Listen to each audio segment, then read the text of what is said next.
Hey friends, a lot of users are saying that their ChatGPT history was gone.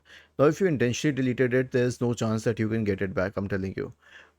If it is a server issue, if it is a browser issue, then I will suggest you that without logging out of ChatGPT on your browser, open it on a different browser. And if that doesn't help either, then simply search for ChatGPT server status and hit enter. Then go to openaistatus.com and then see right now we are experiencing issues, so the server is down and that's why you might have lost your history.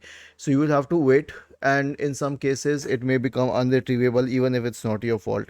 So ChatGPT has mentioned these risks in its documentation, thus we cannot blame them. Was this helpful? If yes, then please subscribe to the channel.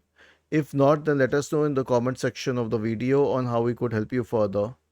Thank you for watching this video and have a nice day.